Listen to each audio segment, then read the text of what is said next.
Hello and welcome to the Civil Study Cafe. You're watching the MPPSC Mains Answer Writing Discussion Series with Civil Study Cafe. नमस्कार दोस्तों, civil study cafe में एक बार फिर से आप सभी का स्वागत है। आज के इस वीडियो में हम स्टार्ट करने वाले हैं 15 मार्क्स के क्वेश्चंस, ठीक है।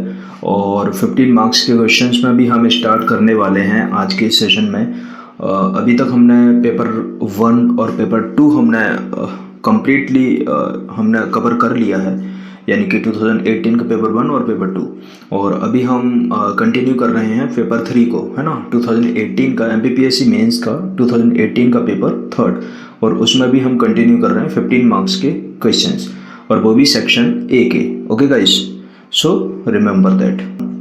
आज है क्वेश्चन नंबर 1, और क्वेश्चन नंबर 1 फिर 2, 3, 4 सारे के सारे क्वेश्चन वन बाय वन करके हम सारे के सारे क्वेश्चन डिस्कस करेंगे। ओके, तो चलिए फिर स्टार्ट करते हैं। Question number 1।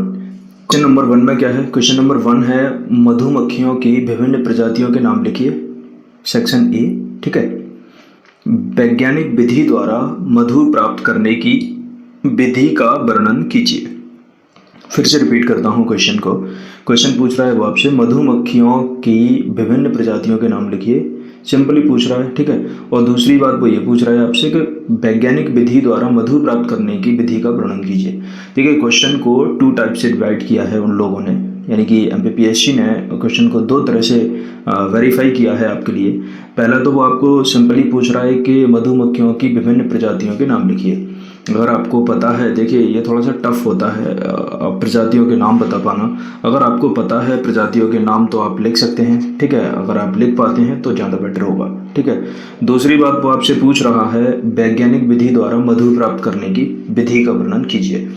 तो गाइस 2 टाइप से वो क्वेश्चन आपसे आंसर पूछ रहा है, यानी कि उसका डिज़ाइन जो है क्वेश्चन का वो 2 टाइप से डिज़ाइन है उसका, और हम दोनों ही तरह से उस क्वेश्चन का आंसर हल करने की यहाँ पर कोशिश करेंगे। तो चलिए फिर शुरू करते हैं। क्वेश्चन का पहली जो डिमांड है वो है मधुमक्खियों की विभिन्न प्रजातियों के नाम लिखिए, ठीक है। उसके बाद फिर वो मधु प्राप्त करने की जो वैज्ञानिक विधि है, वैज्ञानिक जो टेक्निक है, उसके बारे में वो पूछ रहा है। देखिए इंट्रोडक्शन में आप क्या कर सकते हैं। इंट्रोडक्शन में अगर आपको, मान लीजिए अगर आपको मधुमक्खियों की विभिन्न प्रजातियों के नामों के बारे में पता नहीं है, और एट द टाइम हमें नाम याद भी थे तो हम भूल गए एग्ज़ाम हॉल में, ठीक है। तो उस टाइम पर आप क्वेश्चन को कैसे हैंडल करेंगे? तो आप मधुमक्खियों के बारे में आप कुछ थोड़ा सा इंट्रोडक्शन में आप ऐड कर सकते हैं, लगभग 30-40 वर्ड्स में, 40-50 वर्ड्स में आप कुछ ना कुछ तो आप लिख ही सकते हैं, क्योंकि ना लिखने से अच्छा है कुछ ना कुछ लिखना। ओके, तो आप इसमें स्टार्ट कर सकते हैं। जैसे इंट्रोडक्शन में यहाँ पर आपको दिख रहा होगा, मधुमक्खी कीट वर्ग का प्राणी है, ठीक है। जो कीट वर्ग होते हैं, जैसे बहुत सारी चीज़ें होती हैं, छोटी छोटी मक्खियाँ होती हैं, कीट होते हैं, खटमल होते हैं, है ना, कॉकरोच वगैरह, इस टाइप की जो चीज़ें होती हैं, इस टाइप की जो कीट होते हैं, यानी कि कीड़े मकोड़े जो होते हैं, यानी कि वो कीट वर्ग का प्राणी माना जाता है मधुमक्खी, ठीक है। फिर क्या है, मधुमक्खी से मधु प्राप्त होता है। मधु का मतलब क्या होता है ना, देखिए शहद, है ना। तो जो अत्यधिक पौष्टिक भोजन है, एक पौष्टिक भोजन भी होता है, और साथ में यह देखिए इनकी क्वालिटी क्या होती है, संघ बनाकर रहती हैं, और प्रत्येक संघ में एक रानी होती है, और कई सौ नर होते हैं, और शेष श्रमिक होते हैं। मधुमक्खी छत्ते बनाकर रहती हैं, और इनका जो घोंसला होता है ना, वो मोम से बना होता है। देखिए सिंपली आपने देखा ही होगा, आप जब ग्रामीण इलाके में जाते हैं या फिर आप जंगल में जाते हैं, कहीं पर भी एक ऐसा इस टाइप के इलाके में जब आप जाते हैं जहाँ पर वृक्ष वगैरह ज़्यादा होते हैं, यानी कि फॉरेस्ट एरिया ज़्यादा होता है, तो वहाँ पर आपको सामान्य तौर पर मधुमक्खियों के छत्ते आपको बड़े बड़े दिखाई देने को मिलते हैं, यानी कि मिलेंगे। तो ये कोई बड़ी बात नहीं है हमारे लिए, ठीक है। तो ये तो आप समझते हैं कि छत्ता वगैरह ये सब होता क्या है, लेकिन नॉलेजेबल जो बात है, इंफॉर्मेटिव जो एक चीज़ है इसमें, वो आपको ये समझ लेना चाहिए कि ये इसमें एक ही तो रानी होती है, यानी कि पूरे छत्ते में एक रानी होती है। अभी तक शायद आपको ये पता होगा कि मधुमक्खियों का जो छत्ता होता है उसमें सारी की सारी मधुमक्खियां ही होती हैं, है ना।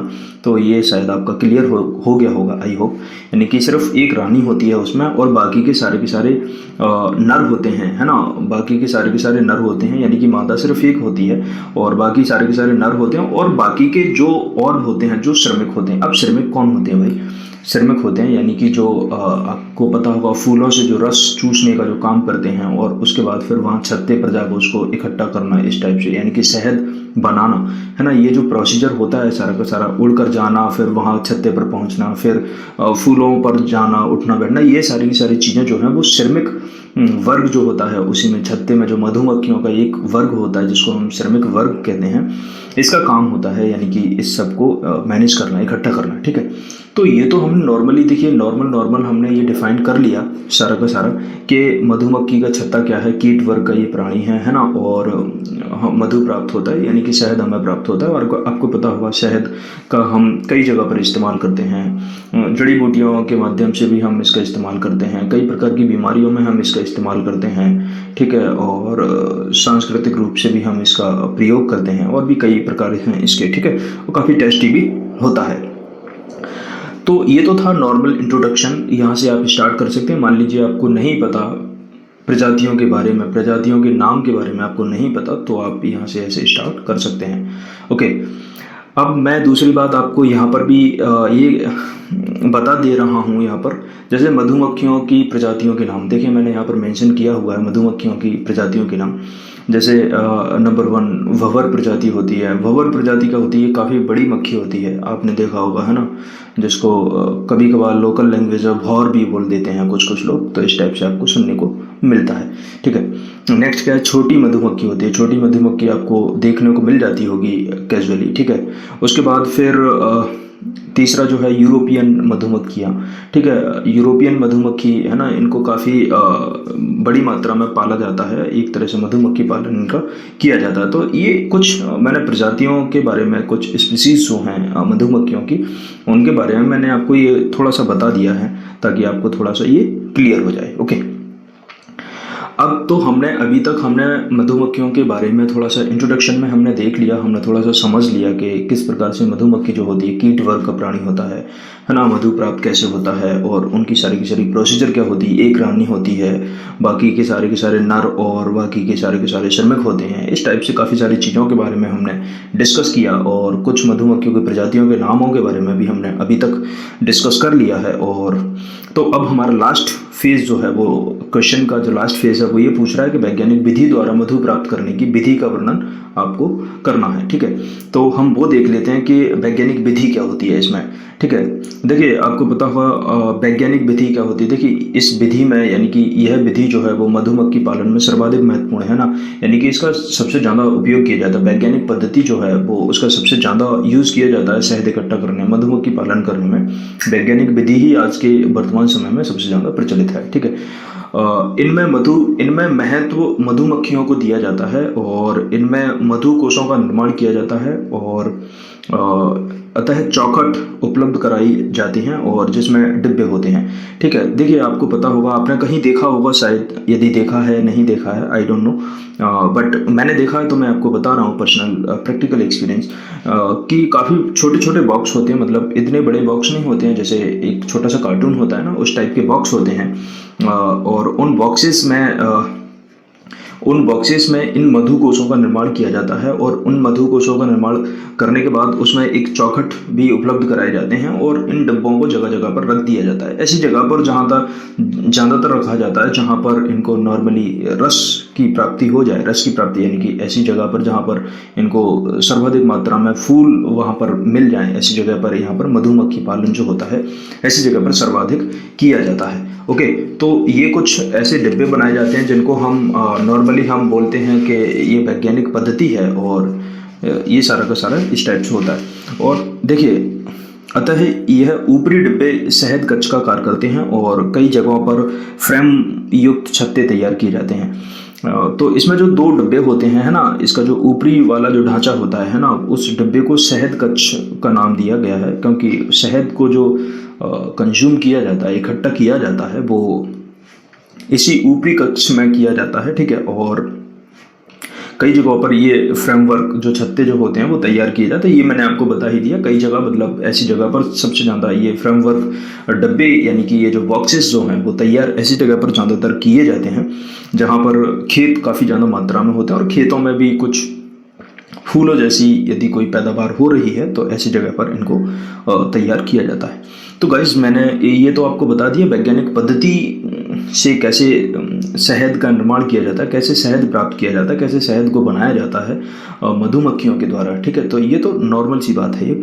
तो ये तो था हमारा सारा का सारा बॉडी पार्ट। और आप कंक्लूजन में क्या लिख सकते हैं? देखिए कंक्लूजन में देखिए इनका प्रयोग प्राचीन काल से ही होता आ रहा है और अब तक होता आ रहा है, अभी तक भी हो रहा है ना। कृषि और अन्य क्षेत्रों में इनका महत्व देखा जा सकता है, ठीक है। और आपको पता होगा मधुमक्खी पालन, जब हम MSME की बात करते हैं यानी कि MSME जो micro small and medium enterprises जो होता है यानी कि लघु एवं कुटीर उद्योग जो होते हैं, छोटे छोटे उद्योग जो होते हैं ना, उन छोटे छोटे उद्योगों में भी मधुमक्खी पालन का हम एक तरह से हम इस्तेमाल करते हैं और इनको हम एग्रीकल्चर के सब सेक्टर्स के रूप में भी हम मधुमक्खी पालन को हम एक तरह से जानते हैं, उसको पहचानते हैं ना। और इसके लिए गवर्नमेंट काफ़ी ज़्यादा प्रयास कर रही है, इनके लिए इंश्योरेंस भी एक तरह से इनके लिए हो रहा है। यानी कि मेरा कहने का तात्पर्य है कि इनके लिए आप बैंक से लोन आप फाइनेंस करवा सकते हैं। तो इस टाइप की चीज़ें सरकार जो है काफ़ी स्टेप इन चीज़ों को उठा रही है और उसके उठाने के पीछे सिंपली कारण ये है क्योंकि आपको पता होगा 2022 तक किसानों की आय को दोगुना करने का जो टारगेट रखा है वर्तमान सरकार के द्वारा, ठीक है, उस टारगेट को भी पूरा करना है। अब ये होता है नहीं होता है वो ये डजंट मैटर, लेकिन